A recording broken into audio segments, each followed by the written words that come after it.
gentlemen, and welcome once again.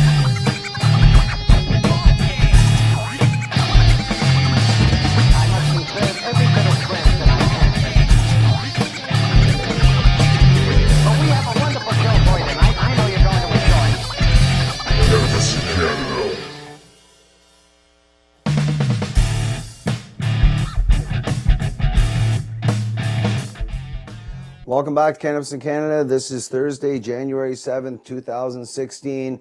Wow, a lot to report on. I mean, welcome. Happy New Year to everybody. This is our first show to kick off 2016. I'm jacked up. There's been some amazing developments that just happened over the holidays, which set forth some of what we were reporting on last year. I brought it to you viewers, and Cannabis in Canada has been reporting on this, that there is a Section 56 exemption for all medical patients in this country to have extractions until such time as the federal government legislates R versus Smith. Right now, it's a Section 56 exemption. And what I'm going to point to is the dispensary raid with Mark Hulk. You'll notice that all four of those defendants have been, their charges have been dropped in relation to derivatives or extracts if you have it. It's because the Supreme Court of Canada has said you can use cannabis in all of its forms.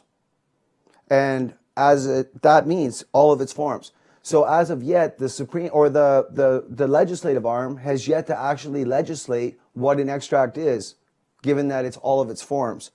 Therefore, charges were dropped on these four individuals. I'll actually read here that Mark Hulk, Lane,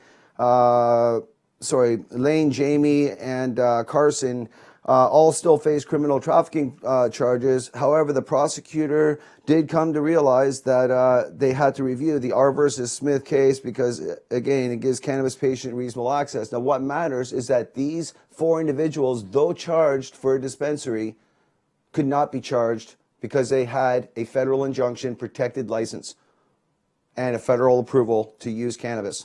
That's all you need is a doctor's approval to use cannabis in this country, and you can be protected around the issue of derivatives. And I really wanted to harp on this and talk on this, and good work on the legal team, Mr. Tusaw, of course, as always, sharp on the ball to point out really quick the language in R versus Smith. And I know that Michael Vaughn, I love her to death. We've had her on the show here in CNC. She has said, well, the police can say they're just enforcing the law. I'll say no, the police weren't up to date on the law. Because the law is right there. It's a Section 56 exemption. Those patients should have never been charged, never persecuted, never held overnight in jail. I think that that is a human rights case, and I hope those patients there go after that human rights. I really do. Good on all you guys down there in Saskatoon, man. I can't wait to go back and visit with you. You guys are doing some great stuff. Tonight on the show as well, we're going to have a lot of stuff. We're going to have Mr. Freddie Pritchard on to talk about a little bit about what's going on in the cannabis community. Massive announcement by Mr. Matt Murnaugh, who's been apparently working for Peace Naturals for some time and receiving his medicine for free and doing his stuff. So we intend to touch on that a bit. A big shout out to Thaddeus Medman. For those of you who don't know, Medman, the best grower in Canada, in my own opinion, based on cups and just reputation, is throwing down and having a cup out in Manitoba for the first time. So please check into this. Pay attention to Cannabis in Canada as we continue to ramp it up. But this will be a very large cup, a very large event, and all the money is being donated towards Allard to continue to fight for personal home growing in the country of Canada. Huge shout out to Medman, and thank you. The other part, and I'm just gonna harp on this, and then I'm gonna bring my co-host on. Usually I bring my co-host on sooner, but there's one other part that was also happened over the holidays. They said that the MMPR, it's not recreational. C3 treaties bind them not to be able to be recreational until the United Nations say it's okay, and they dissolve the treaties, and that's later this year. Now they're lined up for it, they're geared up for it. But there's a lot of stuff going around this. Now, I said it to everybody, how did they set up the monopoly? Saying it's all medical. John Conroy sat right here in this chair and said they're not here for medical, they're here for 20 years ROI. They're here for recreational. It's a scam. And shame on Canada for allowing it to happen. On that note, I'd like to welcome my co-host to the show, Mr. Chad Jackett. Welcome back to the show, Chad. Hey, Jason. How you doing, buddy? Good. What do you think on some of this stuff I've been just kind of noting there? Wow, I don't really know where to begin. Unbelievable. Matt Murnaugh, ridiculous. all this stuff. I wanted to just kind of go back to Mark. If my memory serves me correctly, I think Mark said that he had cannabis juice is all he was keeping too. So I think that's what the derivatives were. I think that would have been a pretty funny one to take to court, because I bet you there wouldn't have even really been hardly any THC or anything in the juice, seeing as it doesn't really stick to the water very well, right? It usually sticks to the pulp of the plant. So I'm not 100%, but I think my memory serves me correct. I'm pretty sure it was just the juice. But yeah, that would have been a funny one to take to court. Other than that, yeah, how's your holiday, buddy? Other than being sick as a dog on treatment and fighting for my life, I'm doing great. No, honestly, I had a beautiful holidays. I had a lot of time to spend with my daughter and reflect on myself and look at new ventures for 2016 and to really take a good look at some of what was happening over the holidays, some of what I just reported on, because a lot of this stuff happens in the background and we don't quite see what's going on and how some of these things are moving and shifting. And I was shocked to see some of the things, but back to that Mark Hulk, I'm with you, man. They're protesting there, and these patients, now I know Michael Vaughan has weighed in for BC Civil Liberties, and I'm not taking nothing away from her. She is much more qualified to speak to the law than I am. But I still would say to you patients out there, file that discrimination case, because in my own opinion, the police should have phoned Health Canada in accordance with the law and followed the law, because Health Canada would have told them they're exempt under the R versus Smith language, okay? Because that's a Section 56 exemption issued by Health Canada.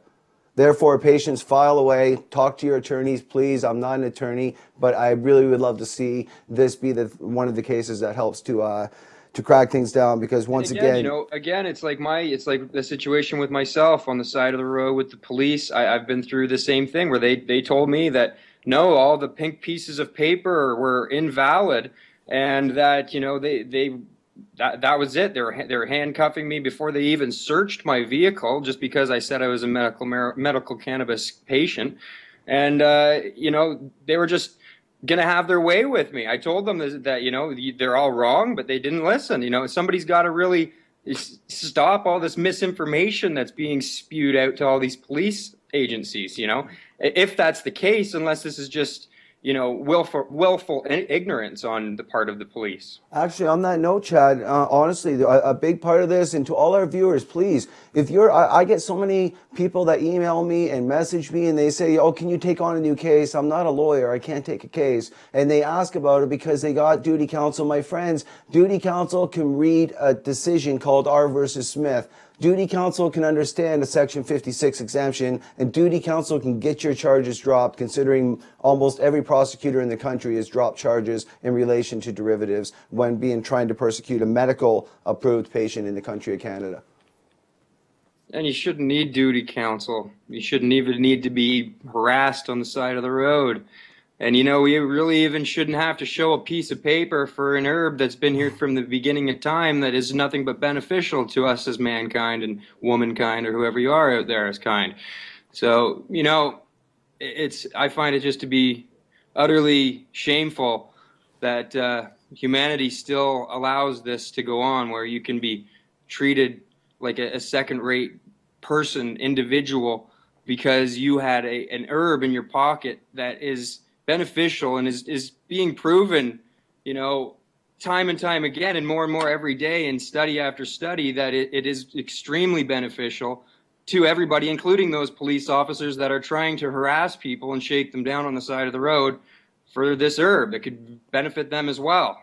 It's really sad. I agree. I believe that a promotional campaign, I think going after the DARE program that's run by the police, these type of people need to be educated. I think educational awareness would be great. It would help to do a lot, especially as we talk about ushering in legalization while conforming to treaties. I suggest anybody look up the I believe it's 61, 63, I'm going off the top of my head, treaties. Go ahead and look them up. You'll see medical is exempt from the treaties. That's how come there's a medical program in this country. Because I remember back when we first won Parker, it was because they tried to use the treaties to stop us from having a medical program in this country and allowing us patients to have marijuana. I remember it dearly. And those treaties failed to stop medical. But how Those is treaties- sorry, Chad? Sorry, buddy. Yeah, go ahead. Go ahead. How is Justin going to dance around this? Is what I'm wondering. How is Justin going to dance around 3 treaties, or is, like Chad and I have been reporting on, and Cannabis in Canada has been reporting on, is it really an international monopoly, and the United Nations is just going to go ahead and strike these treaties down? Go ahead, Chad. Absolutely right, and you know, as we see, you know, the elected officials that we think we elect to do the job that we want for us as citizens here in these countries are not really the ones pulling the strings, and now we, you know, the blanket, if you will, or the curtain is getting pulled across, and people are able to see behind it is these unelected bureaucrats sitting in the United Nations, which were, you know, appointed there. The United Nations was set up by the Rothschild family. And, you know, this is all a banker-run operation by a bunch of bureaucrats to try to just take our rights and shut us down and create a global government, if you will. So, you know, I think it's really time if we want to, if we want to call ourselves Canadians and call this Rock Canada, we should stand up for it and the rights of the people here in Canada and, you know, do something about the way this is all being operated. And Chad's right, my friends. It's your patriotic duty, you know, to oppose any policy that's going to harm or hurt another fellow Canadian. And if the MMPR policy has not demonstrated that it's unconstitutional and harms patients, then being unconstitutional, I don't know what else could potentially demonstrate a failed program that, again, is still at this present state ruled unconstitutional and unlegislated, which is why, again, medical just the patients. Simple hypocrisy in the whole thing, where the pharmaceutical industries can say, well, there's this, and this that it's beneficial for, but you can't have it unless you buy it from us. Like, it's so obvious and blatant and out in the open, you know. I mean, it's not dangerous. It's not hurt anybody, you know. So this is just, it couldn't be more obvious with any other plant or any other thing that these people have tried to, you know, take over in history. To me, it's just, you know, it's blatant. No, it is, and there again, we keep reporting on this. The one thing I would point to is I've pointed to activist agitators. I've pointed to LP agitators because, as the leader of the coalition, I've felt attacks from all sides, and I've wondered who would be paying, who would be doing these kind of things, and why these things would be happening. And when we hear about the rumors in the East Coast and rumors everywhere else and all this other stuff, we have to ask, why are people agitating the only group that's funding the only national case left going, being Allard, Mr. Conroy's case? I suggest to Canada that if you don't get involved now, Mr. Conroy just might walk from the appeal. If we lose, he walks. We don't appeal. We don't have the money. I hope Canada understands this. Take out the coalition, take out me, take out anybody else. This is our case for Canada. Please don't let this case down. No, you know, nobody can give up on what we've accomplished here, and we all have to see this thing through. I think for the most part, what I see out there is a lot of people that want this to be the last cannabis fight, period. They want this to be done right. They want legalization to be for the people, not for the government, and not for the corporations, you know. So I really think we can do it right this time. I just, you know, it's about just keep people fired up and keep people, you know, inspired, and let's make this thing happen. Absolutely. On that note, we're going to cut off the commercial break, and when we get back, we're going to have Mr. Isaac Greenwood, who's with Hub International Barton Insurance Brokers, which is an extremely large title. A gentleman who knows a lot about insurance. And for those of you out there growing cannabis and wondering about house insurance, apartment insurance, and much more, we're going to get into it as soon as we return. See you when we get back.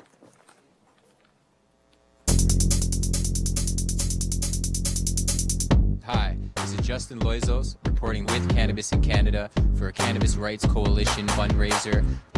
This is a holiday hangout at the Underground Cafe. Tonight we have a lot of great entertainment, so join us inside and let's party.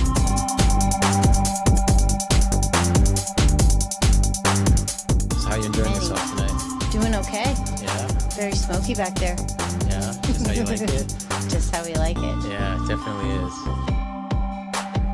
Tonight's been going well. We've been having a good time tonight, and I think our push into the new year is going to be solid. It's going to be aggressive, but it's going to be strong. Basically, what we love to do is become a part of cannabis events. We like to promote cannabis as a great industry, as something that can be brought into any part of any industry. It's good to see all the dispensaries coming up in the community. It just shows that change is coming, change is definite. It's just a matter of the Liberals putting out some legislation so that we can finally figure out what the next step is. Together we will save our gardens, together we'll save our access, and it's initiatives like this that will get it done.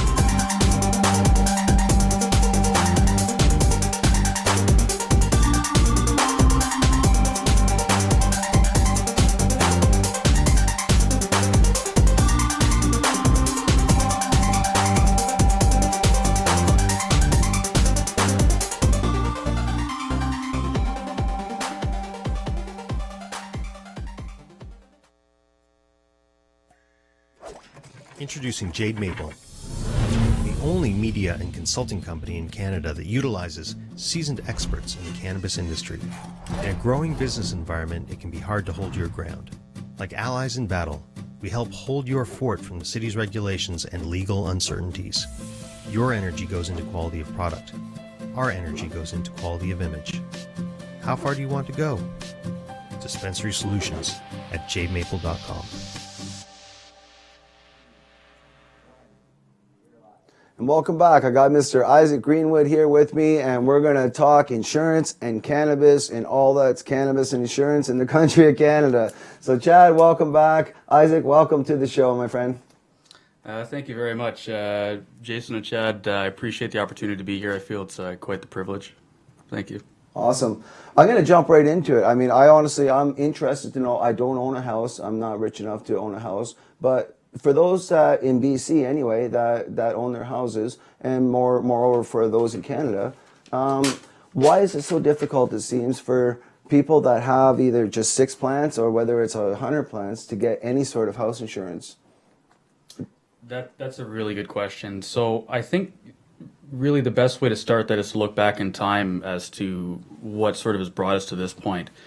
And being an insurance agent for about 10 years, there's been a lot of instances where you've seen illegal grow operations in houses that literally have destroyed the buildings. So going into the insurance process, there's a lot of bad taste in the underwriters' mouths, I guess.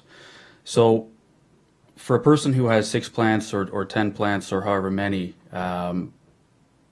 insurance can be a bit of a tricky thing, and it's really one where you have to have an honest and open relationship with your insurance agent or broker and just be on the level with them. So for my clients, when I'm approached by someone who's a licensed grower, first off, I need to see that they do have a valid valid license with the proper name and address for their location. And there's a few other things that we look for. First off, the biggest one is the electrical system. There's a lot of things around that, such as aluminum wiring, which can be a bit of a hazard. And we want to be sure that the power system that's been put into the house was designed specifically for those 1,000-watt lights and to carry the load of all of those ballasts. So if that's in check, usually I have someone go in and do an electrical safety inspection.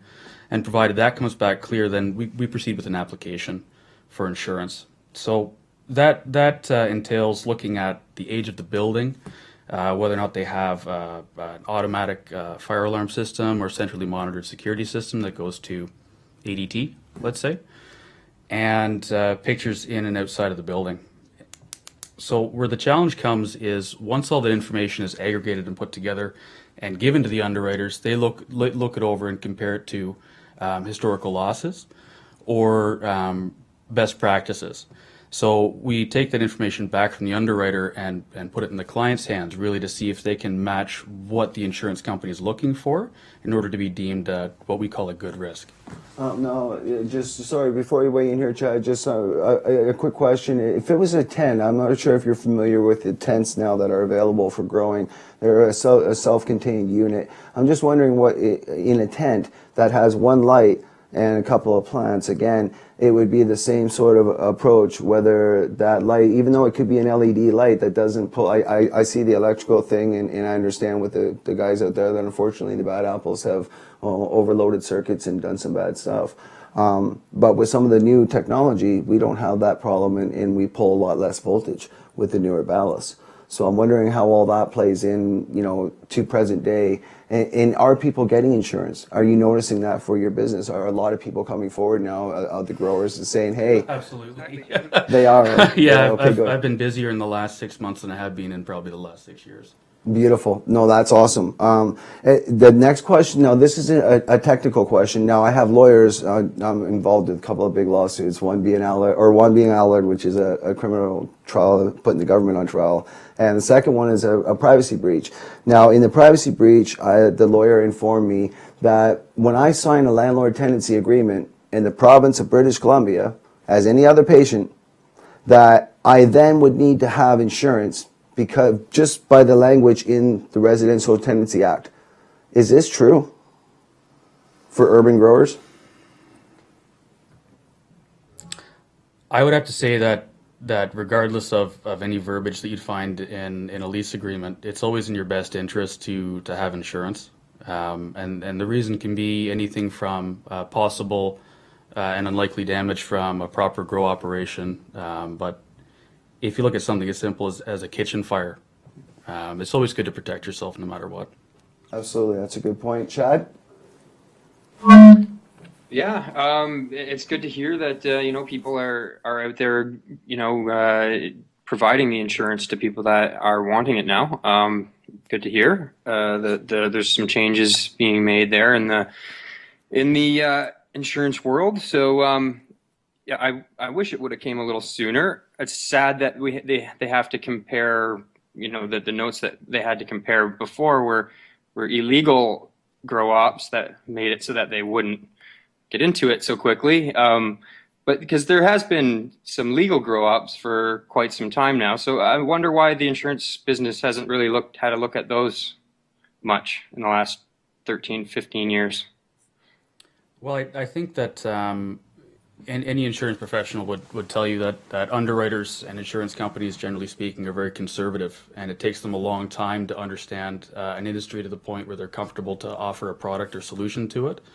So I suspect that really any delay that you've seen is just them watching the industry evolve into what it is today. That leads me into my next question. What can the industry do to make itself more attractive to these underwriters? I think I'll go back to my original comment about just having open and honest relationships with your brokers so that they can feed that information up to the underwriters, and then being open to the feedback that comes back. And often in the situations that I work with, it's not a strict guideline, you must do X, Y, Z, but we go back and have a discussion and dialogue with the homeowner or the tenant and say, this is what the underwriting department is looking for. And they say, well, I'm doing that, but it's a little bit different. And through those types of dialogues, the industry evolves. Nice. Okay. Now, what do you see coming out where, as I said, I'm involved with a case named Allard. Now, in the case of a win, it might be another 4 years or so before it's finalized, but that means all medically approved patients in Canada will have a constitutional right to grow cannabis. Do you think that's going to change the impact on the insurance business? It's kind of a rhetorical question, I think. Absolutely. Insurance is a game of large numbers, and I think if you have a much larger group of people to draw data sets from, it's just going to make the process so much easier. Absolutely. Chad? Yeah, absolutely. And on that note, have there been a lot of people?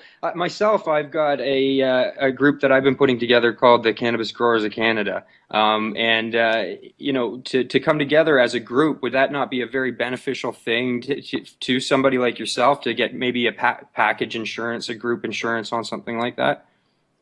Yeah, I think that's a fantastic idea. The benefit to any association, I think, is that you come up with a standard operating procedure and best practices guideline. Yes, is exactly what we've been working on. So yeah. Excellent. So how is the MMPR? It must have impacted the landscape, of the industry, or especially for insurance, because now all of a sudden they're the sole proprietor kind of growers. I'm just wondering, does this impact insurance in any way, the way that things are being played out at present?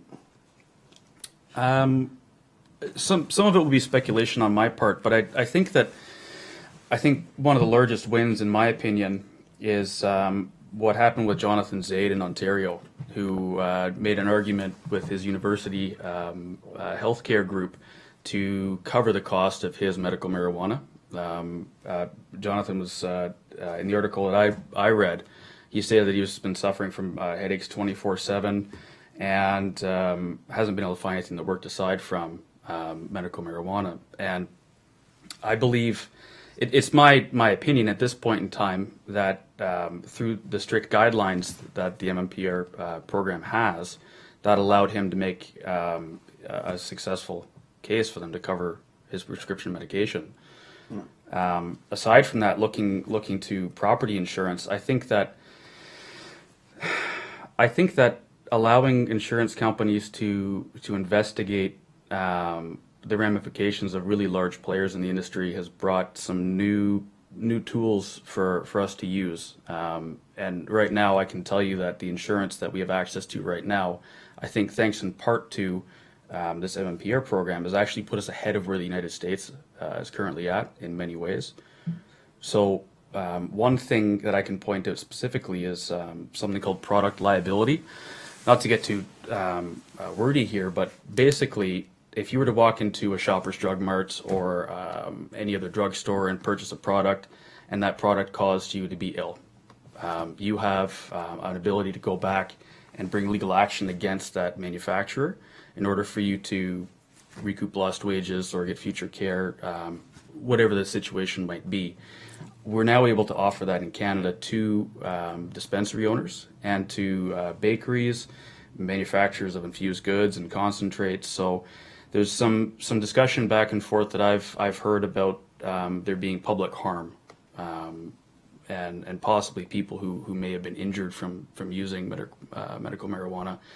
This allows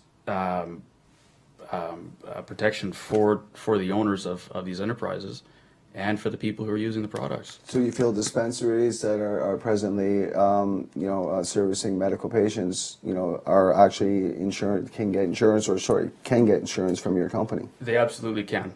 Absolutely. Okay, there you go. To all dispensary owners watching, presently out there, follow up at the contacts at the end of here, and of course with the show, and link up with your company is Hub International Barton Insurance Brokers. That's right. So it's a bit of a mouthful.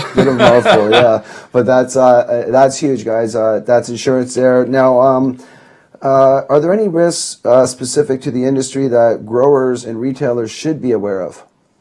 I think that there certainly are. On the grower side, when we look at what's going on in California, there was a certain company that the names escape me right now, or I don't even think it was published.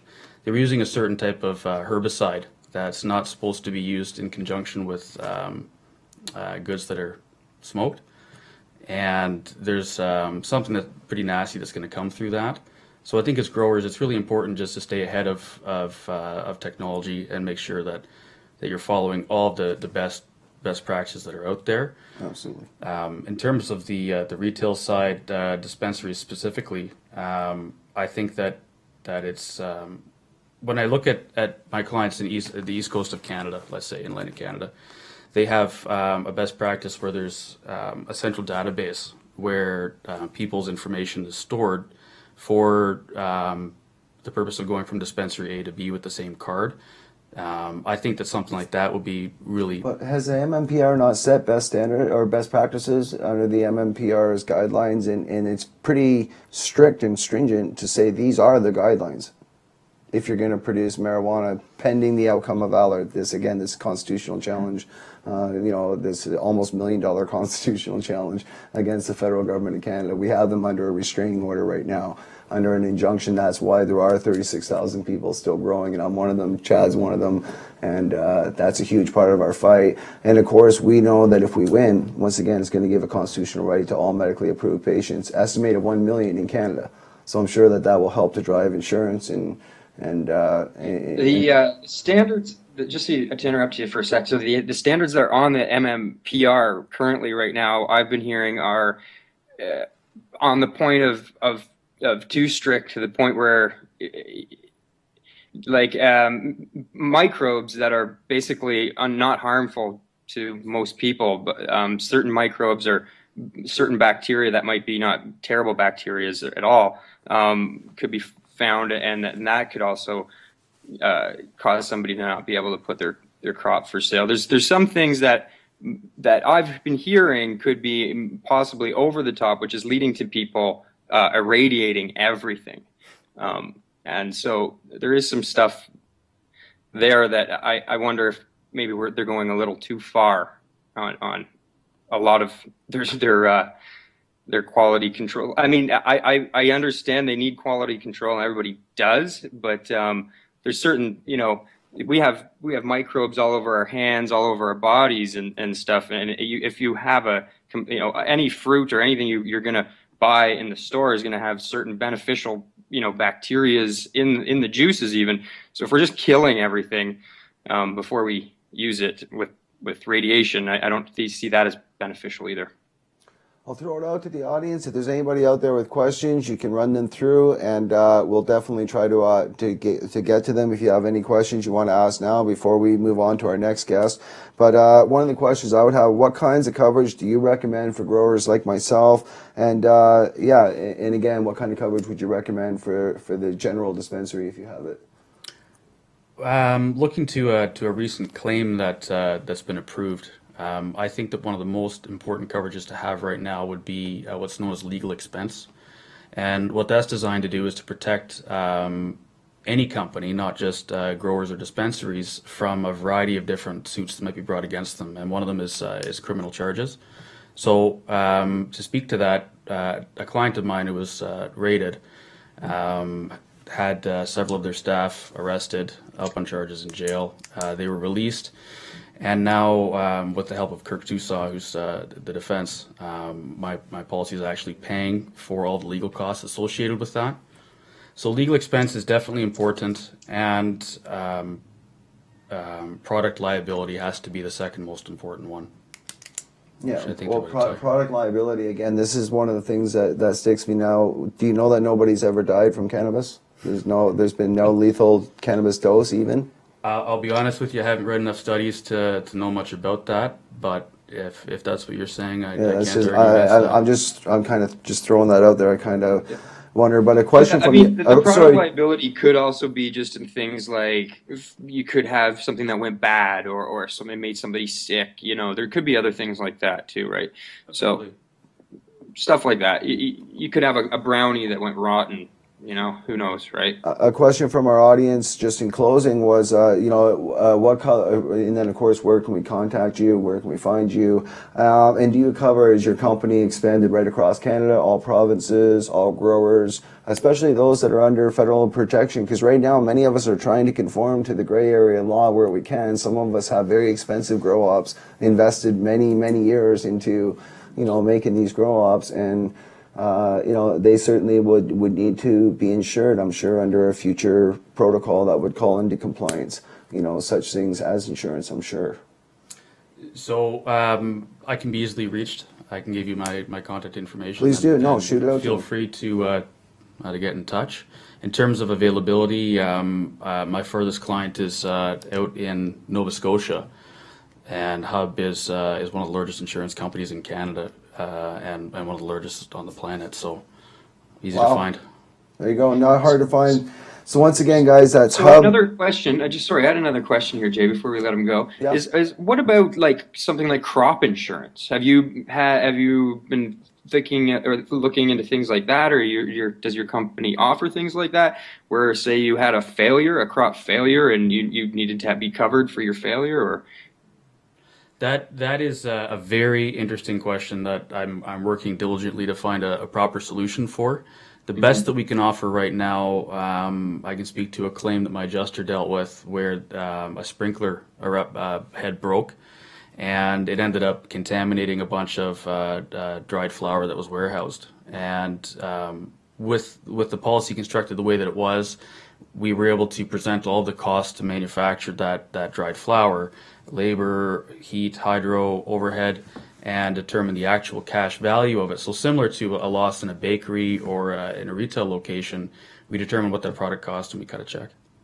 Interesting. In Ontario, another national representative of the coalition, Mary, she had a fire in her dryer, and the insurance, they came in and they looked, and the fire department agreed it started in the dryer. That was the cause, but it impacted her grow. I don't think she got reimbursed for losses to the grow, but the insurance company certainly ignored the fact there was even a grow scenario when they were doing the evaluation of the home damage and everything else, which I found kind of interesting.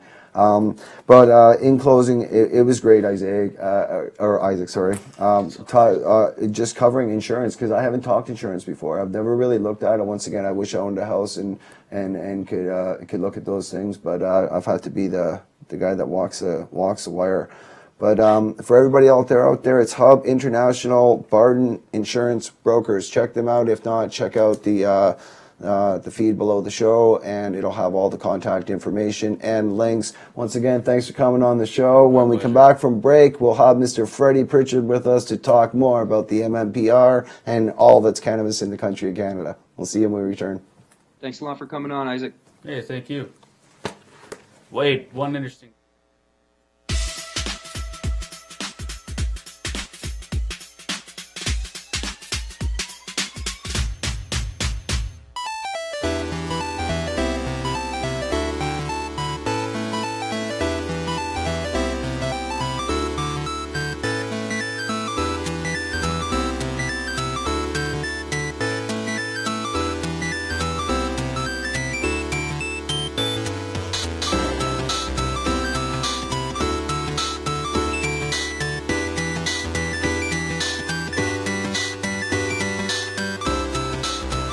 Okay, we're live now? Oh, yeah. You haven't been live all this time. FabFest 2015. Great show tonight, great turnout. Yeah, I'm pretty stoked about it. It's pretty awesome. I just can't believe the turnout. Yeah, I love the glasswork too, all the community, all the different people. I see all the different tables, and I went around to all of them and said hello to everybody when I got here, and it was just, I love the island reception. It's always so positive and always a good vibe.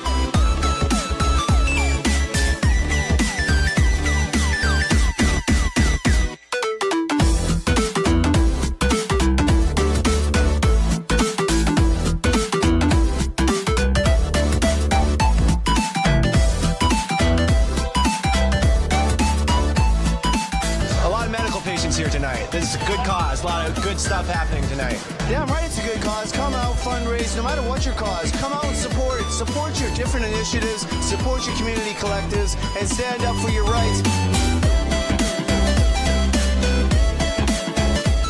DabFest 2015. This is Jason Wilcox, dabbing out.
Yeah, and welcome back. And we changed the tempo of the show, and we just jump right into smoking some cannabis and toning it down a bit, and also raising the tempo a bit about what's going on in this country when it comes to activism. There's activists that act, and then there's activists that react. And right now, Freddie and I are kind of in a reactive mood. And as soon as I get my co-host back on here, I'm pretty sure he's in a reactive mood as well. There he is, Mr. Jackett. As far as, let's just kick it right off, guys, straight up. I've been saying this for over a year. There's been agitators and people within the cannabis community that unfortunately are working for licensed producers and paid to agitate us and to derail us. So, Mr. Murnau, the 6 months that you were attacking the coalition, our fundraising efforts, our accounting, and suggesting that we were doing something wrong, I find that that's very, very shameful on Peace Naturals, because they were giving you all that medicine and paying you apparently, or you're going on to your job there, whatever the case is. That's a lot of false leadership. And you call yourself the king of medical cannabis? My God. I'm sorry, but that was enough. Kings and princes. Sorry, what was that, Chad? I said all these self-proclaimed kings and princes. Well, this is it. I mean, I'm not usually into calling people out. I'm not out to trash anybody. But when somebody goes and says, I've been getting this medicine for 6 months secretly, and I've been misleading you, and I'm the king of medical cannabis, and I look out for medical cannabis patient rights, while you attack the coalition, the people who truly are fighting for medical patient rights, and you question our friggin' accounting, you get people on the East Coast to question us. Meanwhile, you're working for the LPs, who of course want to see Allard fail, because if Canada gets to grow, the LPs lose 50% of their business. That's just a reality. Yeah, well, the big reality is the LP is the enemy of patients. The LP is big pharma. The LPs are the ones, we have as activists fought big pharma. Now for us to turn it over to big pharma would probably be the most stupidest thing going, when they've always been... Exactly what Freddie's saying. Sorry, I have to jump in because I just can't even hold myself back. It's ridiculous. It's not even about 50% of the market share or whatever. They don't even care about market share. These guys don't care about that. They care about shutting down economies and starving people out as they sit there and beg them for, a nickel for spare change. Like, these people really don't care about anybody. The people that are behind these people and behind this whole licensing scheme, it's all about trying to extract the wealth from Canada. BC has created an unbelievable industry here in Canada as well. Everybody should be giving themselves a pat on the back for the cannabis industry that was created under prohibition. And, and we can't allow these people, that exactly what Freddie's been saying. It's the pharmaceutical industries that we've been fighting against. It's these monopolies we've been fighting against for so many years that try to tell us that we can only buy shitty food or shitty, tainted drugs from them, and we can't, get anything from anywhere else, and we can't be self-sufficient, independent individuals. We must have them in our lives at any given moment. This is all got to stop. This way of life that we just are dependent on this bullshit system. People have to stop. They have to wake up. Freddie has done a fabulous job reporting on the MMPR, on the LPs. He caught on this. He's seen Cannabis in Canada. We've been reporting on this. This is what the truth reporters, and this is where we got to get out and talk about the truth. He also broke the story, like I was talking about earlier, that the LPs ran into a problem, and so did Justin. The 3 treaties. No, I'm not saying this is so great, it stops legalization. I'm just saying it helps to expose that this monopoly was set up under a medical premise, when really they're here for legalization. Once again, Mr. Conroy sat where Freddie's sitting now and said they are set up for legalization. They are not set up for medical. Exactly. And anybody out there that knows the UN and knows about the UN Agenda 21 would have to just be able to, I'm sure quite clearly look at this and go, well, how can this be a part of Agenda 21? Running, small farmers off their land, expropriating more land from other people, but through the government by confiscating people's property through all these. What's the term that they use, Jason, when they just come and steal your shit and they tell you that it's all legal? Forfeiture laws? Civil forfeiture laws. Civil forfeiture. Yeah. Right. This is all just bullshit, man. It's a war on all of our realities. We all got to snap out of it. And I mean, I ask a lot of people, like, what are the goods that the LPs provide for patients is basically one of the questions. But without asking that, I think, like, there's 20 reasons why they're not good for patients and why they're failing patients and in some cases are hurting patients. And when it all wraps up for me in a nutshell, okay, there's 15 serious things here that maybe I just don't want to look at. But the bottom line is it's about cannabis. It's always been about cannabis, and isn't it always been about patients? Like for instance, how I can't come to Jason with a bag of fucking milled blend or fucking shake and try and sell it to him. He's probably not going to want to buy any more of it. I can't say to somebody who's in a free market, you don't have to, right? You can go wherever the hell you want. You say, I don't want your shit. Who are you, crazy? Yeah, in a free market, but what we're looking at with the LPs, in my opinion, is no one should be pushing low quality cannabis on anybody. It's not medicine. Like if you're a sick and dying person and you've tried every cocktail of pharma narcotics in your system over the years from your doctors, which is a good majority of real patients who finally say, okay, I'm going to try cannabis because somebody recommended it to me. That's how a lot of people get started taking cannabis. That's how I started some 21 years ago. Well, yeah. Now, what if I gave you the blend? Because that's what our government and our health, this is our Health Canada we're talking about. Our tax dollars and our government is involved with it.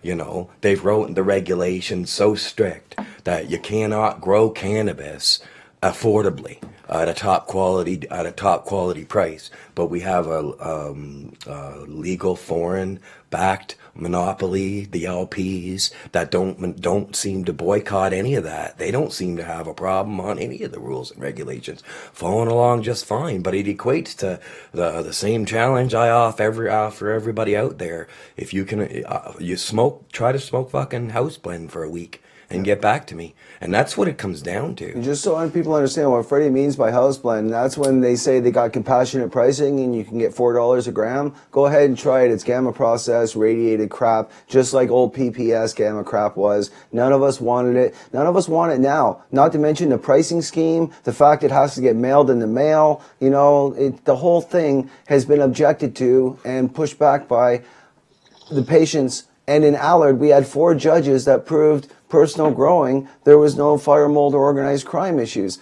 I mean, we got so many convoluted things going on right now. Like Allard truly does. For people who don't understand this case, and I really hope people step up and really get behind Mr. Conroy, this case sets constitutional precedents. Justin Trudeau has never said we can grow a plant. Not 1 plant, not 2 plants, not 6 plants, no plants. Heavily tax and control the product from the LPs. So I have a serious concern where Allard can constitutionally enshrine the right for personal home growing for medical patients now and for everybody later when Justin legalizes. That's why Allard's so important. Sorry, guys, needed to rant a little bit. Sorry, brother. So honestly, let's get now. Freddie, you've been online doing so. You've been breaking a lot of stuff. You broke again. The one that got me going was the 3 treaties. Justin Trudeau ran right into these 3 treaties because they thought they had it all figured out until bam. Well, I had seen lawyer Kirk Tusaw had mentioned about how that shouldn't be much of an issue. Don't worry about it. Because it didn't have a bearing in the MMAR trial and stuff, but no, it doesn't in medical. Yeah, I know. After further doing a bit of reading, it's talking about recreational. Right. But there are 3 treaties mentioned. I can't name off the top of my head. One goes back the Drug Narcotic Control Act or 61, they go back there. I can't remember these. Yeah, but in my eyes, I'm wondering if at the most, maybe it is hogwash, right? I'm not a lawyer. I know cannabis, right? But maybe it's a stalling tactic. Lots for the media to talk about, get hyped up, stalling it off. Maybe, I haven't seen anything. I've seen a lot of people come to heads in the community. I've seen a lot of people now walking away from the cannabis community. No one's telling us how they're going to legalize cannabis. Nobody's telling us where the supply is going to come from. We're sitting back waiting. We have on Cannabis in Canada. It's coming from the LPs, and you don't got a choice. That's what I'm looking at is when it comes. People say, Freddie, you're a pessimist. That's because you're a pessimist. You need to be an optimist. Well, I'm trying to be a realist, and I have to look at the facts. I look at what's in place. Multi-million-dollar foreign invested in companies that are already got stocks going. People in this country are going to fucking prison for pot. And we got other people that are investing from foreign countries making millions. Chuck Raffici sold all of his stocks. He's a millionaire. Well, people are going to prison. How does this happen in this dawn of day of age? Am I the only one that has a problem with that? Chucky on Twitter told me that shares don't equal, he said shares don't equal money. Well, Chucky, if you sold your shares now, what's your excuse for not donating to R versus Smith, to Mr. Tusaw, or to Allard? You know, you guys say you want to represent medical patients, but you don't. You're just trying to whip that whip and force us to buy at your price through your mail order system and your gamma radiated crap. And worst of all, those people that were involved with, I think it was Bedrocan that was bringing stuff in for the first year from the Netherlands that nobody wanted over there and giving it to our patients in Canada. That's what these profiteers want to do. And Canada, we need to wake up to this because they're trying to move in for recreational. They just ran into these treaties, and I believe the United Nations will gladly knock these treaties down because it's part of a bigger agenda. Like Chad had touched on, there's a much larger agenda going on here, my friends. The larger you dig into this, the more they're publicly right. It's these secret societies around the world that have been, you know, trying to form a global government, and they've been. It seems to me that they've been running one behind the curtain for a while here. They've been using the United Nations to run all kinds of different people's countries, and bureaucrats that have never been elected to your country are telling your prime minister what to do. You know, I mean, this has been going on for a long time. I'm glad people are waking up to it. Hopefully we can actually do something about it, right? It's also, you know, gone over to the level of the LPs have publicly announced that they don't think people should be growing their own cannabis. It should be done at the so why would they support Allard, right? And they've also come out in public. No, I don't just stand for patients. I stand for edible makers, and I stand for concentrate makers and dispensaries.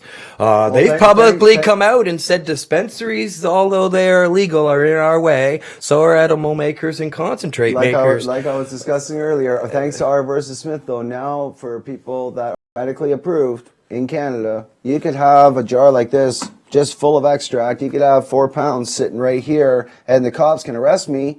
The charges won't go past the prosecutor's office. And right now, those patients, once again, my friends sitting down there in Saskatoon, go ahead and file that case. File it because it's discrimination. The police should have phoned Health Canada, and Health Canada should have informed them of the Section 56 exemption that you shouldn't have spent the night in cells over derivatives.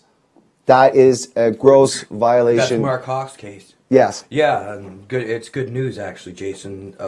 Some of their charges did get dropped yesterday. Yes, that's what I'm talking about. Yeah. They drop up on the bigger scale, just so you understand. All people in Canada who have a medical, whether you're under the MMPR or the Allard injunction, you're under a Section 56 exemption, which means you're exempt from the law.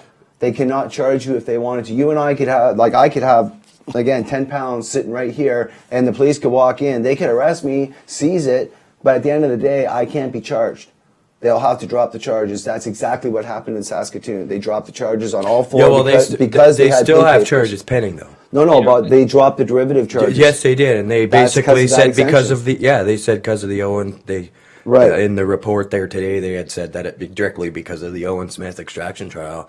That's why it's all considered now. And now on that, but there's people online, you guys know this. They've made this campaign against shatter, and they've tried to make it into this big dangerous drug. Yeah. I would again say the Supreme Court of Canada never noted it to be dangerous in any of its forms, and have granted us to use it in all of its forms.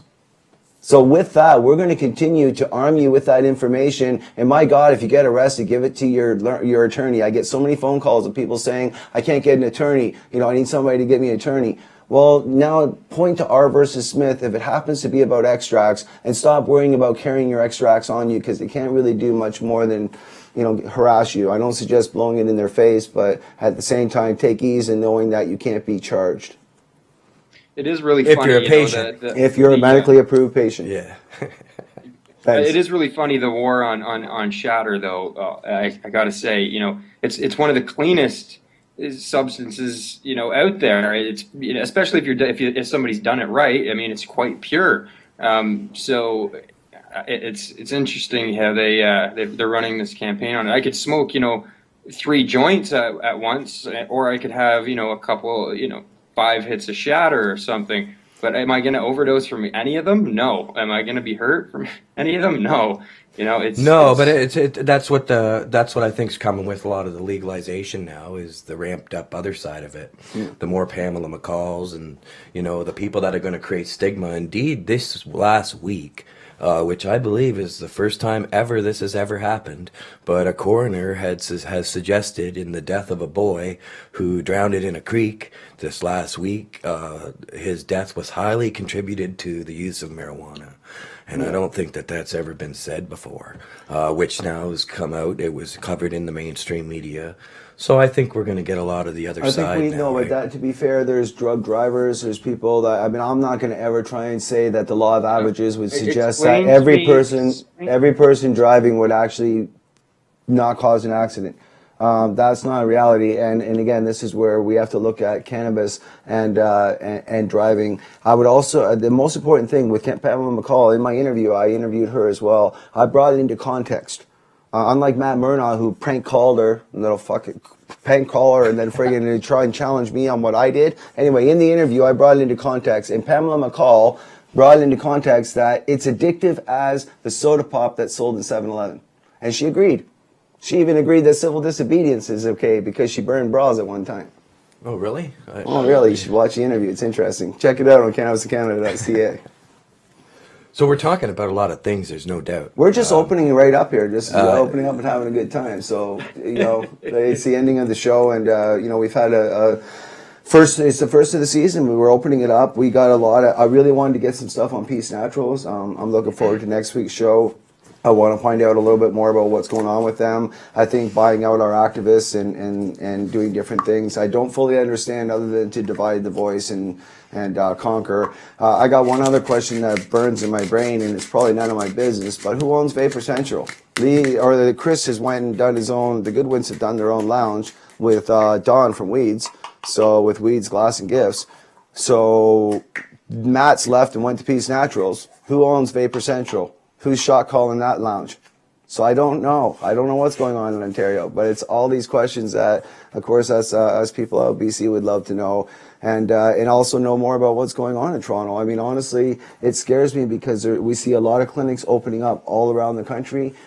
People up in Vernon have realized that Tilray has offices in all these different small cities. I mean, we've uncovered a lot. Because did you say there's offices? Tilray offices in Vernon? Yeah, Vernon guys, their collective up there have discovered that there's just a host of different places that have already been rented, you know, by different LPs, and when you track it back, and they're not opening their doors. It's just like how they did in Kimberley, BC. We covered this. Those that look up Kimberley, BC can see that they're just moving in there too. They went ahead and regulated and passed the regulations already, and nobody even wanted to talk about it. They want to usher this in from all sides, but in the major cities where activists are continuing to tell the truth through counterculture media, like Freddie's and I. And what Freddie's doing right now, continuing to cover the LPs and calling people out, is exactly what needs to be done until we get to the truth. Because none of us fought for legalization to hand it over to big business. No, and I think, too, a good thing to think about is we're furthest ahead with the regulations with dispensaries. First stage is come and gone. There's like only 12 gone through. At the most, I see 20 making it through. So we got a big thing coming down here in Vancouver at the end of April if they plan on enforcing the closure of 80-plus dispensaries. Yeah. So it's really going to be interesting to see what's going to happen when on the other side of the fence you've got corporate monopolies with foreign stock investors pushing garbage weed on the sick in the country, saying they're in the way. It's pretty common sense, really, what's going to happen, but do you think it's going to be a SWAT team, green team operation overnight, Jason? Like, what do you see happening? I predicted last year on Cannabis in Canada that there would only be 20, maybe 15, like the Seattle model, dispensaries left when they were done. I said it from day one, out of the gate. I said this is a cornering job, and I'm telling you now, they're cornering the market, and they're going to, every one of those dispensaries, I'm going to call you out now, will be selling LP weed in the next 5 years. Well, okay, that's fine. That's cool. I was wondering, my question was, is Sorry, what, I jumped off no, on no, that you're one. absolutely Tirade. right. I predict the same thing. Well, But what do you think's going to happen to the other 80? Like, I don't be what making do you think there's going to predictions like be? you guys have crystal balls and you can tell the future and all this stuff, because that's just giving up. Stop giving up like that. Well, no, We can't because give up. 80, all the dispensaries I have know- been I know acting what a they're civil doing, and I disobedience know the now, plan. right? They're I all know the illegal. plan, They're but all that on doesn't mean we give up. And if we give up and we just say, well, that's going to happen no matter what, well, it doesn't help to, Well, that's not- raise that- people up to. Well, no, to- I'm to get talking in the about fight. how our dispensaries are illegal now, and most of them are all an activist in a little bit of that form, in the form that they'll push against the law enough to open up a dispensary to get cannabis out there. So in a lot of ways, the dispensary models definitely blows away the LP models. But my awesome. point is And there the going to small be a farmer war coming? contributing, Is there the going to be small- a war coming? Did the Yes, city this- did the to city answer go your- through to answer all your of this question, to to answer- not shut down the 80? Are they going to say, we did all this, we spent all this money, and okay, you 20 are illegal, but we're just going to let the 80 keep You existing? hit the nail on And the I head. know the plan. You asked Don't me get me what- wrong. I'm not naive to it at all. But what I'm saying is we can't say that that's gonna happen. We have to say what's gonna happen. I'm asking. Is there those guys? Are I know, gonna look I'm trying silly to at answer the end. I'm not telling, I'm asking. All right, I'm repeat not it. hoping either. I'm just So asking. repeat the question one more time. I just wondered if we were going to have a. Oh yeah, no. You said know. now how do I think they're going to be? I already said that they're going to lock it up, and that those are the people that are going to be selling LP weed. Now, for the remaining clubs, stand your ground. Patient, as I've been saying over and over, patient providers keep providing for your patients, even if you do get shut down. Run off the old school delivery systems in the houses, just like we used to before there ever were dispensaries. I remember, I'm a patient. That's how we need to go back to. So be it. There's going to be a war. Yes, Freddie. There's going to be a war. That's what It's I'm gonna be a wondering. I'm price war. wondering if it's going to be a total come in and shut them down, because now look at a month ago we had Michelle's place go down on the over on Seashell.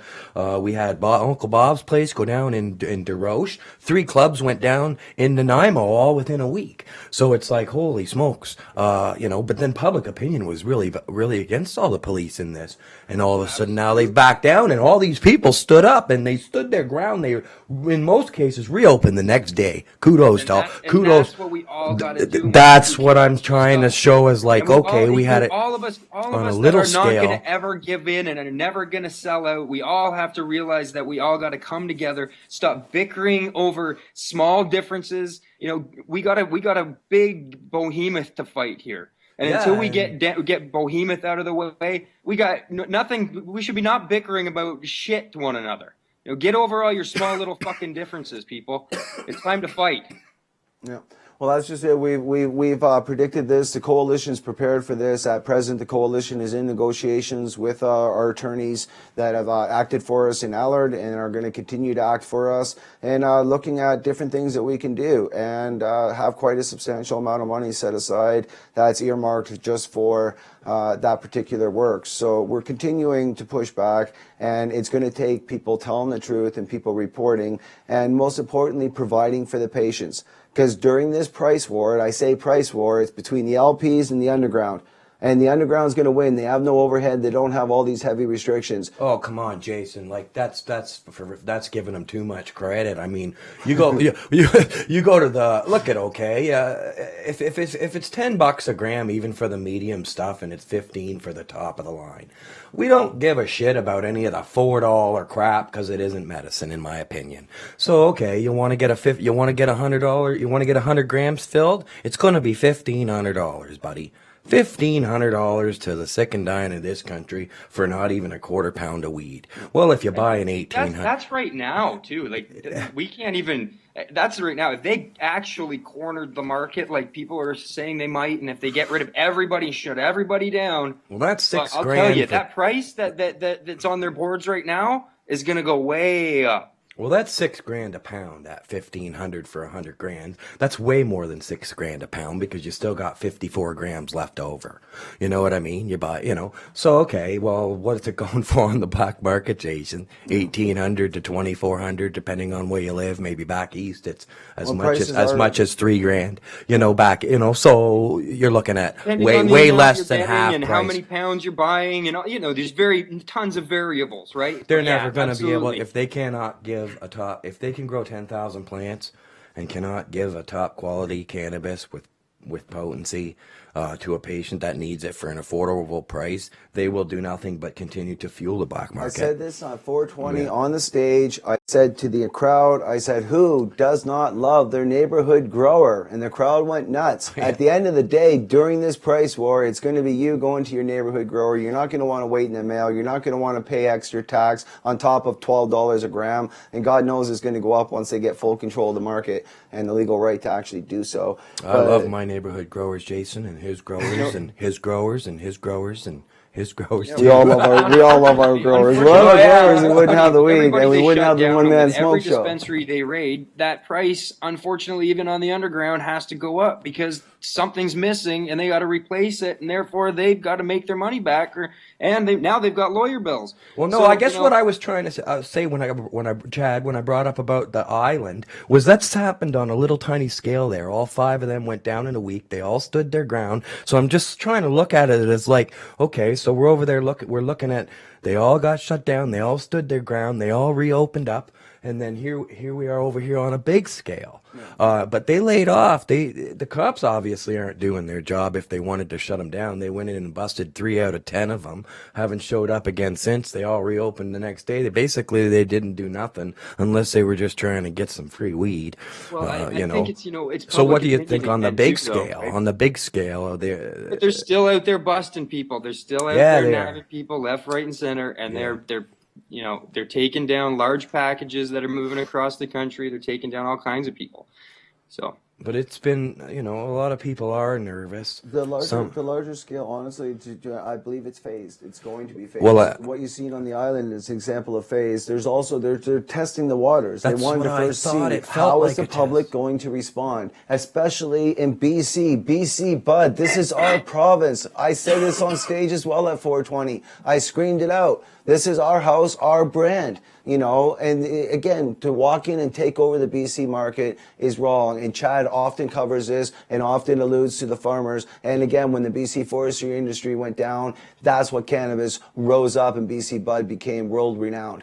Oh, anybody who exactly. I said when everybody was gouging the farmers, back a few months back, or a little bit more than that, maybe, the farmers were completely could barely keep afloat. There was so many good farmers that we actually lost that just went to carpentry or whatever because they could make more money. The thing is that when they take the legs out from the industry, there's nobody that's going to provide you with that cannabis other than these LPs. So I know there's a lot of people arguing about different prices and this and that. We're under something. We're under attack, and we're not under a free market. We're under a completely, everybody in British Columbia that's growing and trying to provide is doing that and not able to do it in where they can just grab this stuff from somebody that can just set up a huge shop and just keep growing and expanding their operation. Everybody has to keep limited because they don't know if tomorrow they're going to get shut down and everything's taken from them. So. Yeah, and these people walking away are walking away from the fight. They're walking away from cannabis. They're walking away from BC cannabis, and they're walking away from everybody having a free and fair and open market. You're turning your head and you're saying, "Here, I'm fucking all for it." The other thing is there's it's so over many my people fight. that are now waking up to the fact that cannabis is so beneficial that you're seeing this extreme sucking effect where there's so many people out there that are just like needing cannabis also and the blinders are coming off and they're looking for it, and there's so many more people opening up dispensaries, and it's like it's one of these things where if you can sell if you can sell 5 oranges in the time that you can only produce 2, well, the price of the oranges goes up. And if all of a sudden you can sell 10 oranges in the price that in the time that you can only produce 2, well, geez, your price is going even farther up, and it's unfortunate. But what do you do? We keep telling the truth. We got to keep telling the truth. Got to keep telling the whole truth. All you can do is try to raise that price so you can then reinvest in your grow so that you can produce more. But if you can't, get that price, and you can't reinvest, and you don't know what to do because you're not in a free market and you could get shut down anytime, how are you supposed to do it? No matter how we look at it, this is going to play out through the courts and through general law. There's going to be regulations. I feel it's unfortunate for the 100 dispensary owners that were told that they were first going to be put into a lottery, and I called bullshit. Then they were told that they were all going to get a shot at getting a license, a free and fair shot. I called bullshit. And I said there was only going to be how many dispensaries there are, and I'm going to predict it now. Every one of them will be selling licensed producer cannabis because it's part of the LP agenda that's touched the city of Vancouver. I would also note that some of the activists out there that are now running medical dispensaries, since when did those activists start caring about medical? I've been at this 20 years. I know who you are. I'll call you out on that, not by name, but you know who you are. I'll call people out by name. I'm not afraid to. Well, but it's not. I don't think it's about people. If if for instance, Matt Murnaugh, like, to be honest, man, some of these people have been in the cannabis community and the cannabis culture for 15, 20 and more years. They are the people that made me who I am as an activist. And it hasn't been easy for me to sit back and watch the shit that's fucking happened. The entire cannabis culture, Pot TV crew is being silent. Bubbleman's put me down and shot me out.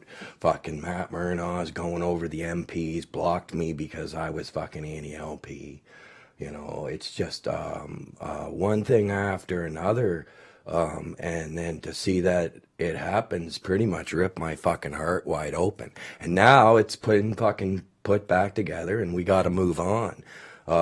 There's been a road for some people now in the cannabis movement where you've come to the fork in the fucking road. People have walked off of their morals of freeing the weed, no prison for pot, medical patients, and gone over here for different reasons. If that's what they want to do, fine. But the truth be told, that there's a group of us, you guys, us, One Man Smoke Show, Cannabis in Canada, growers, black market all across the country. Dispensary owners that are good people and do offer compassionate pricing. We're never gonna go away. We're still gonna be the fight. Black market and replace it with free market, because we got to free the black market. It's a word that they used against it. Maybe we need to use it and flip it like they're using something against us to call us black market. I don't know, but it's a dangerous word, and it should be a free market. It's as free as people can do it under prohibition, but I guess it is a black market in the sense that they're darkening people from the truth. And the easiest thing that I think that's going to happen here is just, again, we're going to have to continue to talk about this. And I agree, it broke my heart because I had Mark Emery sitting right there when I asked him his involvement in any LPs, and he said none. Yeah, because I don't. It's broken my heart. I've had Dana Larson here who got very upset at me because I have no reason to hurt anybody, Jason. And no, me neither, bro. And I have no reason to say, okay, I've got something to gain or anything to lose. I have absolutely nothing to gain or lose. But that's what I mean. You come to that fork in the road. Some people went off this way. Yeah. We're still going that way for patients. Yeah. Other people went the other way for another reason. So there's less of us. Yeah. I'm still following the same path and the same morals and the same beliefs, which comes back to a quality cannabis. Yeah. I started doing this 15 years ago, growing weed in my fucking basement and supplying it for $5 a gram to the hill. And it's like now I'm watching it get sold for 15, or you get house blends. I do have an exception to it. I am angry because this is not this stuff you wouldn't smoke, Chad. You wouldn't smoke it, Jason. No. Well, that's what I'm saying. So it's like, and it's okay for a patient. Oh, I know. I'm sorry. I'm ranting again. Don't be sorry. You're in the right place, Freddie. But that's what it comes down to. The people that say they're for patients, fuck off. Yeah, you're not. You're not. You walk the other fucking fork in the road. Don't ever fucking say anything bad about us either. Because fucking some people will really take exception to that. Well, just go your own fucking way and shut up. That's where my attitude about it, anyways. So. that's where we come from. All we all want to do that are the true, the true growers, the true people that are standing in this industry. All we want to do is make it as good as we possibly can. But how do you do that with a boot on your head, right? Yeah, you supply to the LA. Yeah. Well, you know, so it's okay. You know, the LPs are doing that 15 grams, 100 grams. That's like $6,000. I'm sure you're not selling $6,000 and $7,000 pounds, eh? Yeah, no, they'll never compete. We have to remember, we got one thing that is working for us is that we've kicked the government's ass, we've restrained them, we've put them onto trial, we've done a lot. We have the opportunity now to continue to take on, you know, the LPs in a different way. The LPs are going to be a part of this future no matter what happens. You know, that's just a reality. But when we legalize and Justin signs cannabis out of the CDSA, it then drops to the province. And that's where we need to meet them. We need to have our people at the table. And there's some of us working diligently to make sure somebody's at that table, to make sure that legalization in British Columbia and every other province has a right model for Canada that the people want, not the profiteers. Exactly. You know, and I mean, I was on Facebook. I asked Philip Lucas some honest questions on Facebook. You know, why are you selling a house blend? You know, why is the top quality cannabis $15? You know, and he of all people I knows the answers to that. You know, but he didn't answer me. So it's like, okay, there's no connection there. There is no connection with the large producers, and I just don't see why. With 20 reasons why they're no good, without anybody really providing, unless you're a stockholder, what are the reasons that an LP are good for? I know that if there's a few people out there that do, we're getting reports, Jason, yeah, there are a few people that smoke a gram a day, don't even smoke a gram a day, and don't mind spending the $15 a gram. There's a slew of people like that, but there's a whole bunch of people that fall in the category of 5 grams a day or more. Absolutely. And are using that easily. I myself smoked 10 grams for 32 years. I smoke 10 grams a day, you know? So it's like they can't afford to fill that prescription, so they have to move down the ladder. When you move down the ladder for the shittier cannabis, well, you're not talking about the same quality medicine. Why that's even offered from somebody who can grow 10,000 plants, I don't know. We lost Chad. Yeah.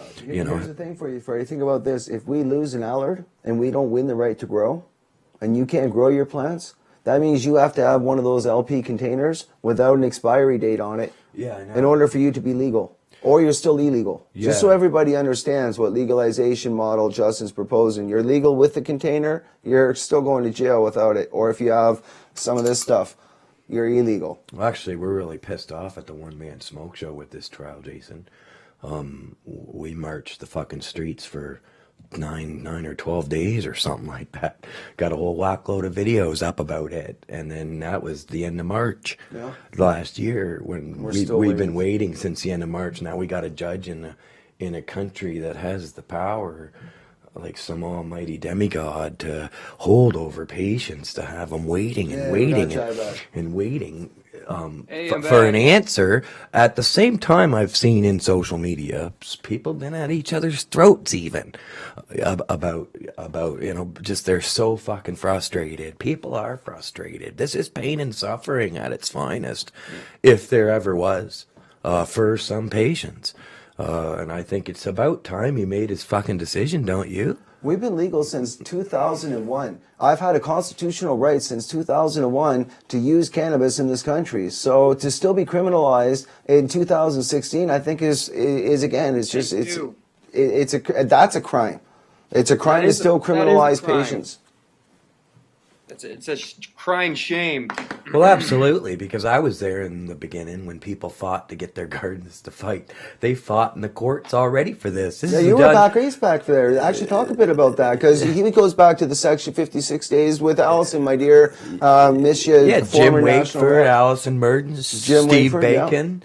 Jim Wakeford actually got the first license. Terry Parker Jr. There's a few people. Those of you in Canada that think Terry Parker got the first license in Canada are actually not correct. The first license issued in Canada was to Jim Wakeford while Terry Parker was under appeal. However, Mr. Parker certainly set the precedence in the early 80s with his first win in constitutional right to use cannabis before the second trial about his plants on his balcony, which is the 2001 trial I'm talking about. It started about plants. And then all they did was give Mr. Parker the right to continue to grow and gave him a Section 56 exemption. Then came the MMAR, and then they said, okay, away with the MMAR, away with these 36,000 growers. We're going to get rid of that and solely buy from this one thing. And basically, Health Canada said, we want out of the sales end of, or out of the cannabis industry part of it. So it's been quite a mess. And leading into the MMPR, out of the gate, within the first year of operation, the MMPR was ruled unconstitutional. Right out of the gate.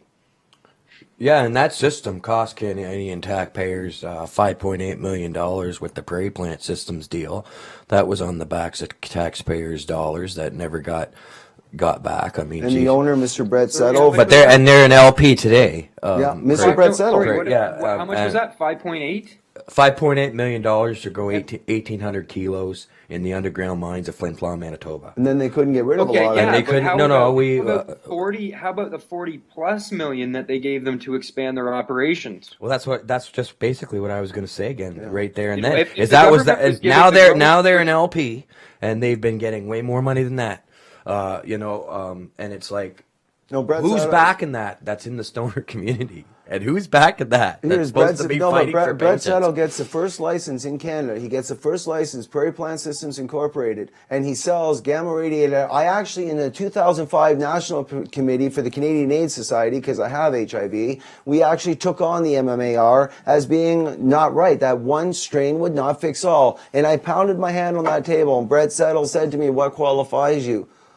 I didn't have the qualifications to actually say, whether it would or wouldn't, one strain would or wouldn't fix all. But I knew that different strains work for different pains. That's a good thing that you mentioned that, because that's pretty much what all the LPs offer. If you go to any LP's website, they all offer you can click on products and go to their menus. Any one of them, they all publicly display. But if you really look at the menu, they only really offer one good indica, 2 good sativas, maybe 2 good indicas, and 1 or 2 good hybrids. Your selection, and then it just goes downhill from there, right? Yeah. And every single one of them also carry milled blends, origami or orogram. They're carrying. They'll sell you $2.50 a gram for leaf. Yeah. So it's like and from what I understand, you get your large producer license. You're only allowed to shop from one large producer. Yeah. So you have absolutely no choice with the LPs on strains. That's what I'm trying to tell you. Yeah, I know. You got 1 good indica, 2 good sativas, and maybe a hybrid with this one. The rest of it's all downhill from there. If we legalize, but imagine if we legalize and we can't grow, and you and I go back to the underground, and I often say this, when we were facing persecution and we were going to jail, it didn't stop cannabis from evolving. Why would big business stop it now? Oh, that's what we've been saying from the beginning, Jason, is, they can fucking tax it, they can regulate it, they can shove it all up in their ass, all up in there. It don't matter. We're never going away. We're not. I'm not going to stop doing what I'm doing for patients, the people that know me. This is what they need to know. They're going to still get those benefits. Well, fuck, they passed some new laws. Whoop-de fucking tipty. The other thing that's what a fighter does. That's what an activist does. An activist says, fuck you. An activist acts. That's right. Yeah.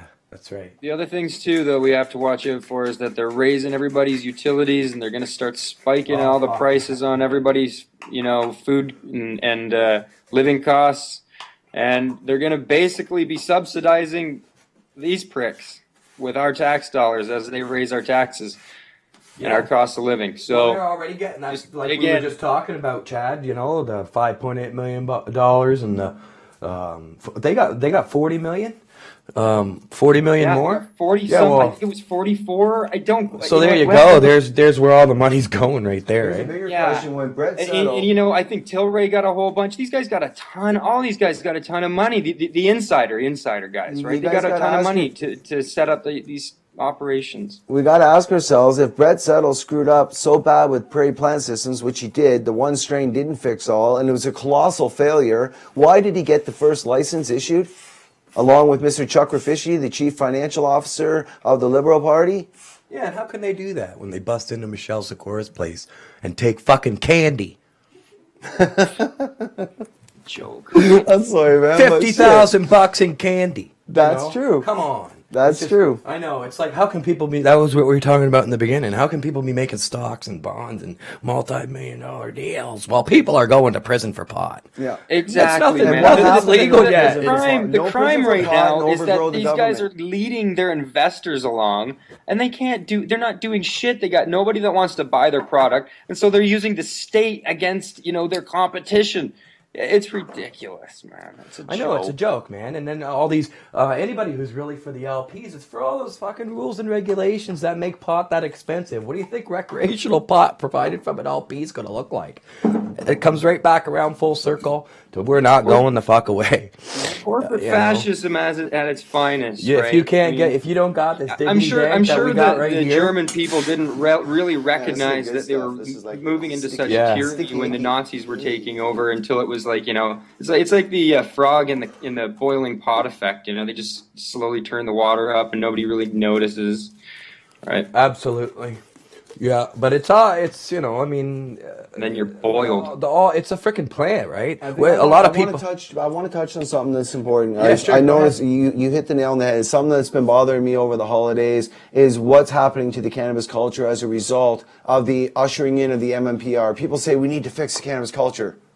We didn't need to fix nothing. Nothing's ever been broken. That's the problem. The MMPR and the LPs came in and busted shit up.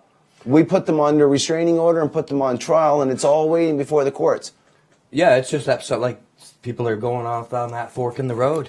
That's never happened before. Somebody's offered maybe somebody a good wage to work at an LP now. I was offered $100,000 early well, there you go. To drop out. So you didn't weave off your morals and your values. Well, no, of being real. But if you're a patient leader, if you're a community leader, which I consider myself to be, I've been doing this 20 years, when you're a community leader, you have to account. Unlike Mr. Murnaugh, I care enough about the people that I represent to never, ever, ever treat the medical patients as you just did last night.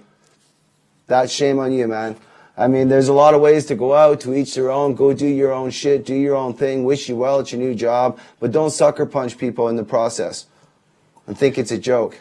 Like yeah, that's what I was saying. If you want to go off and you're going to take that fork in the road, best you all just take the fucking fork in the road and shut up. Don't be saying anything bad about us now. Like, we're still going to be here. We're not going away. We're still fighting for freeing the weed, no prison for pot, affordable cannabis to the patients, maybe even covered by some Medicare. We're not going to stop. This is a movement that started way over any of these fucking flunkies. Sorry, it's the truth. I mean, well, I keep saying they got the money, they got the legislative arm, but we got the people. And as long as we got the people, and we the people stay united, then there's a chance for dialogue. There's a chance to affect a free and fair market in the country of Canada. Or come the fuck back to our side. Come to your fucking senses. Go out and drink a bottle of vodka and get all fucked up. And come back and fucking, we got open arms. We're hippies. We'll take y'all back in. But get back on the straight and the narrow, or just go off on your own direction, because we got work to do. We got to worry about how they're going to legalize. We got to worry about where the supply's coming from. We got to worry about these large producers, And none of us are, again, not all of us. We got to worry about losing. We got to worry about the Allard trial. We're at a front in cannabis culture or cannabis history in Canada that's never happened before. Look how many important issues are on this table. We got the Allard trial, right? We got legalization. We got LP takeover. We got corporate monopolies. Everything is around us. It's like we're right at the cliff.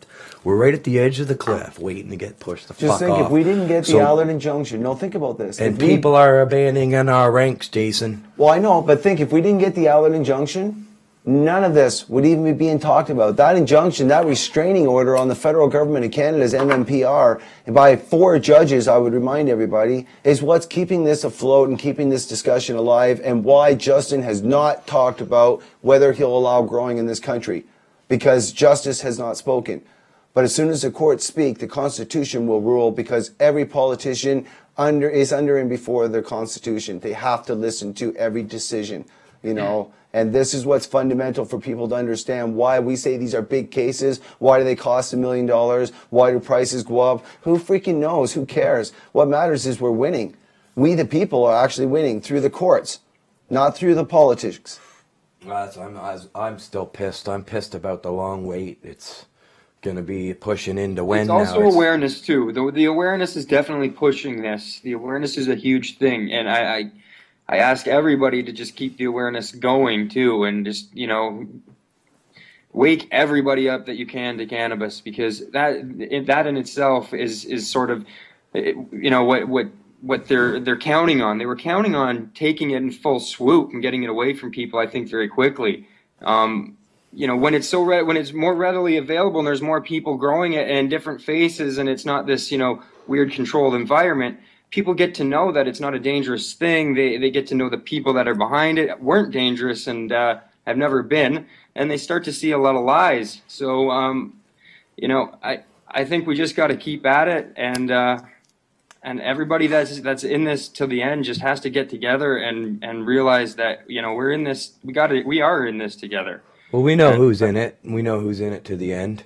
There'll be separations and divisions over this. People are like, it's obviously some people are siding with some people in the community, but that's just seems to be a new front. Like, I mean, all those things that are happening right now in cannabis history right now, plus we've got the cannabis community splitting up, which has never really happened before like this. Everybody's going off. Well, so it's like pretty crazy shit we're going splitting on up, right but the split up is buyout.